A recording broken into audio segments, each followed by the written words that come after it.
আমাদের দেশে যেখানে রাস্তা তৈরি হতে না হতেই ভাঙতে শুরু করে, বছর পেরোতে না পেরোতেই ফ্লাইওভার ভেঙে পড়ে, সেই আমাদের দেশেই এমন একটি রাস্তা আছে যা গত 50 বছরেও একটুও ভাঙেনি, একটুও সিঙ্গেল ক্র্যাকও পড়েনি।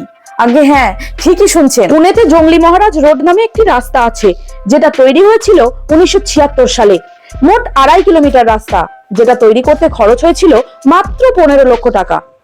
রেকেন্ডো নামে মুম্বাইয়ের একটি কোম্পানি এই রোডটি তৈরি করেছিল, যেখানে দুজন পার্সি ভাই মিলে হট মিক্সড টেকনোলজি ইউজ করে এমন মজবুত রাস্তা তৈরি করতে সক্ষম হয়েছিলেন এবং তারা কর্পোরেশন অফিসে গিয়ে গ্যারেন্টি সহ লিখে দিয়েছিলেন 10 বছরে যদি রাস্তা কোনো রকম ভাবে খারাপ হয় তাহলে বিনা পয়সায় সেই রাস্তা সারাই করে দেবেন। তবে মজার বিষয় কি জানেন, এই কোম্পানিকে আর কোনো রোড তৈরির দায়িত্ব দেওয়া হয়নি। শুনলে অবাক হবেন, এই দুই পার্সি ভাই পুনের এই বিশেষ রাস্তা তৈরি করার পর আর কোনো কন্ট্রাক্ট পায়নি।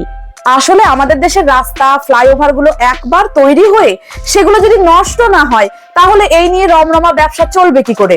আর পলিটিক্যাল পার্টির নেতারা এই নিয়ে কাটমানি বা খাবেন কি করে? ভোটের আগে নেতারা ভাঙা রাস্তা, ফ্লাইওভার এইসব দেখিয়ে সেটা ঠিক করে দেবার নামে ভোটই বা চাইবেন কি করে?